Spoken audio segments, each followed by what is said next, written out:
How social media and open source intelligence are affecting the war in Ukraine. Hi there, everyone. I'm Jeff, and this is Plain English, where we help you upgrade your English with lessons about current events and trending topics. JR is the producer, and he has uploaded the full lesson to plainenglish.com/456. Coming up today, this is the first modern country-on-country war in which social media and crowdsourced intelligence are having a major impact. In the second half of the lesson, I'll show you how to use the English phrasal verb play out, and we have a quote of the week. Let's get started.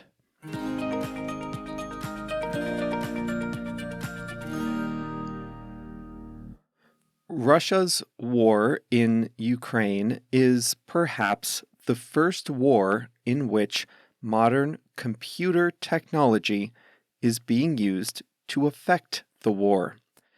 By modern computer technology, I don't mean battlefield technology, things like drones and precision-guided missiles have been used in plenty of conflicts before. Instead, I mean things like social media, crowd-sourced intelligence, and cryptocurrency. Start with social media. The conflict has been well documented by citizens on both sides, taking photos, recording videos, and posting updates. Inside Ukraine, individual citizens show what life is like in different parts of Ukraine.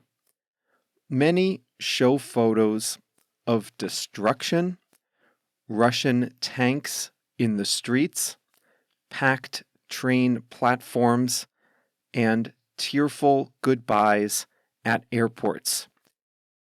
In previous conflicts, the world would see only the images that journalists could capture, and there was always a limit to how much could be captured. Today, the war is playing out in full view of anyone with a free internet connection. Another type of social media post is more documentary, sharing what daily life is like. One TikTok video is titled, "My Typical Day in a Bomb Shelter."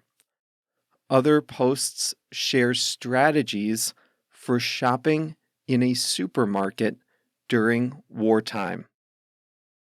Anastasia Lena, a model who was named Miss Ukraine in 2015, now posts pictures of herself holding a machine gun, urging others to join the fight. Finally, Ukrainian soldiers and citizens are using social media to tell stories from the battlefield. Many are grim. Others are humorous. In one video, a group of Russian tank drivers was stuck in the mud.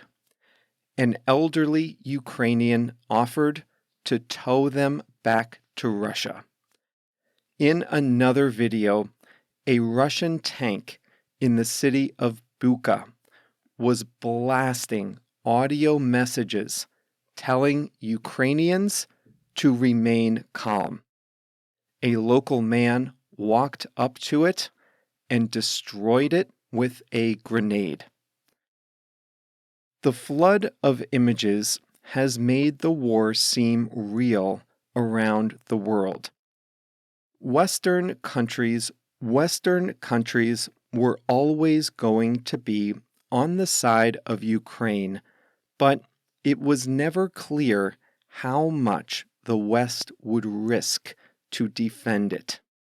Social media content helped mobilize public opinion and likely solidified political backing that country leaders needed to inflict sanctions and send weapons to Ukraine. Social media has also contributed to a phenomenon known as crowdsourced intelligence. Previously, war intelligence was gathered almost exclusively by governments, which had access to GPS imagery and local intelligence. Spies on the ground, in other words. That is still vital. But in this war, intelligence relevant to the war is openly available to anyone willing to look for it. The Ukrainian government is encouraging people to post photos and information about Russian troop movements while hiding information about Ukrainian troop movements. This gives military analysts a more complete picture of Russia's movements than would ever have been possible before. Other sources of information can be even more valuable. For example, the first Russian tanks began moving toward Ukraine at 3:15 in the morning on February 24th. American researchers about 6,000 miles away knew it by studying traffic data on Google Maps. The road between Belgrade, Russia, and Kharkiv, Ukraine, showed a traffic jam in the middle of the night. Researchers knew to look at that road because they had previously analyzed high-resolution satellite photos that showed a buildup of military vehicles in the vicinity. When the tanks started moving, the handful of cars on the road were delayed, signaling to Google Maps that there was a traffic jam. The researchers tweeted their findings right away. The first moves of the war were, therefore, visible to the world minutes after they started. This is just one example of how the mass of specialized data can be used to uncover information that previously would be unknowable for days or weeks. Here's another example. A 19-year-old American college student runs a Twitter account called Are You Oligarch Jets? He analyzes publicly available flight records for private planes and matches the planes with a publicly available registry of plane owners. In this way, he's able to see and publicize the movement of Russian oligarchs, or at least their planes. Other efforts focus on the movement of private yachts. This intelligence can help governments see who is moving assets to avoid sanctions.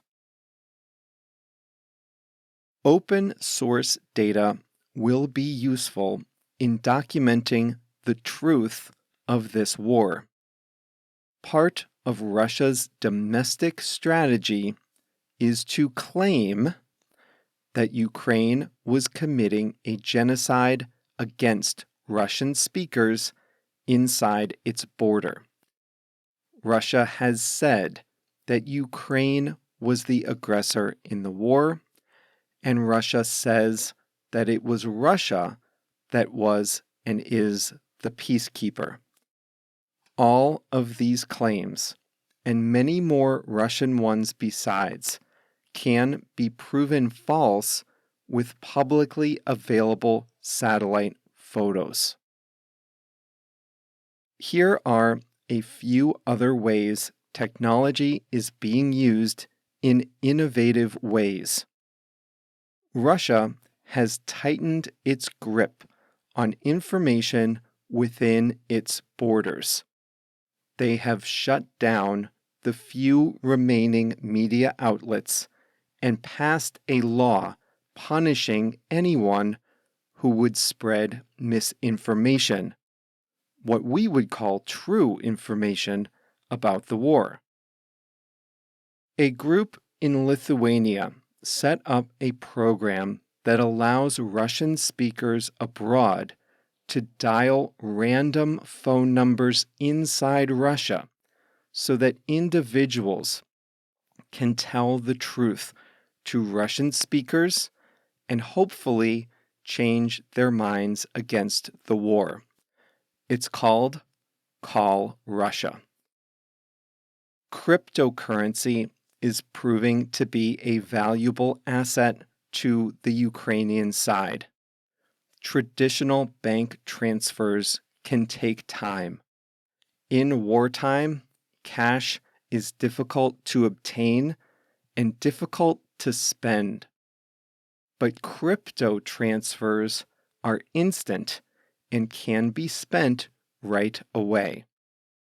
The Ukrainian government is accepting worldwide donations of cryptocurrency and has raised over $100 million so far across a variety of currencies. The money is being used for humanitarian relief and military supplies.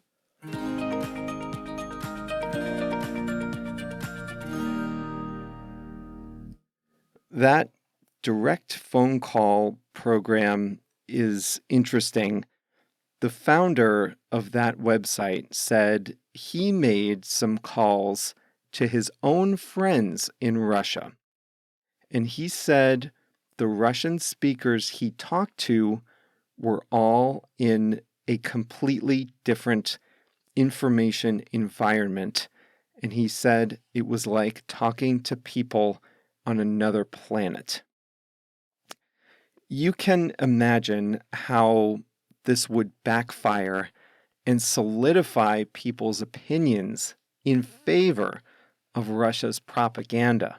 I mean, imagine if someone called you from Russia and told you that Ukraine was committing genocide.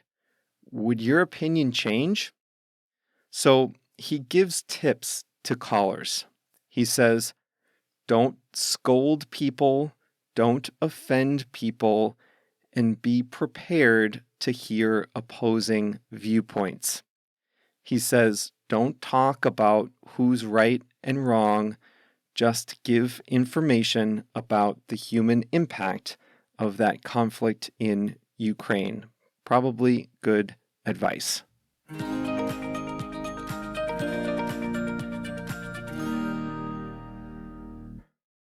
Today's English expression is a phrasal verb, play out. We use this when we're talking about how a complicated situation develops. In today's lesson, you heard that citizens and military analysts around the world can see how the war in Ukraine is playing out by monitoring social media and other crowd-sourced intelligence like satellite photos. In previous wars, only governments had this information, and they didn't have it right away. Historians would later go in and research how the war played out. But at the time, citizens couldn't see how military conflicts were playing out beyond limited press reports. Let's see how this plays out is a very common phrase to use when you want to say, let's see how this situation develops, or let's see what happens in this complicated situation. When I'm not working on plain English, I work in business consulting. And in consulting, we always have to go out and win new projects. It's very common to have meetings with potential clients to talk about what they might need, what we have to offer, and whether it would make sense to work together. So when we have meetings with potential clients, we have a couple of options. We could directly ask them to buy our services, or we could be a little less direct about it. We could offer to have another meeting, to send them some information, to make an introduction, whatever the case may be. The ultimate objective is to win the work, but it's not always a good idea to ask for the sale at every meeting. Anyway, when we prepare for the meeting, we usually know what our strategy is going to be. But sometimes we don't know in advance if we should be asking for the sale or not. And in those cases, we go into the meeting with two options. We either ask for the sale at the end, or we take a less direct approach. And we just wait to see how the meeting plays out. So what does that mean? We wait to see how the meeting plays out. Well, it means we wait to see what happens during the meeting. And only then do we decide what to do. For example, if during the meeting the clients say they have an immediate need and they're anxious to solve the problem right away, then that's our signal that we can make a more direct proposal. If that happens, then we can feel comfortable proposing a project. But if the client is a little cagey, talking about general needs and desires, and maybe they openly say they're not sure what their priorities are at the moment, well, that's our signal to be a little more indirect. Maybe at that point, we offer to send some market research we had done to help them think through the issue. The point is, we wait to see how the meeting plays out. We wait to see what happens, how the situation develops. Only after we see how the meeting plays out do we decide on our strategy. Right now, I'm watching the NCAA basketball tournament. Actually, right now, I'm in the Right now, I'm watching the NCAA basketball tournament. Actually, right now, I'm in the recording studio. But when I wrote this lesson, I was watching the tournament. The tournament is a 64-team playoff where the field narrows from 64 teams to 32, then to 16, then to just 8, and then the final 4, and finally the championship game. I like watching the tournament because it plays out differently every year. The tournament develops differently every year. In some years, small schools I've never heard of win a few games unexpectedly. That happened this year with a school called St. Peter's, which reached the Sweet 16 round and then the Elite 8 round, an impressive performance for a small university. In other years, the top-ranked schools make it all the way, and it's a battle of the most prestigious teams in the Final Four. So we can see that the tournament plays out differently every year, meaning that it develops differently every year, and that's why it's so exciting. You can also use play out to describe how long something takes. For example, the NCAA basketball tournament plays out over 3 weeks. It's a 3-week-long tournament.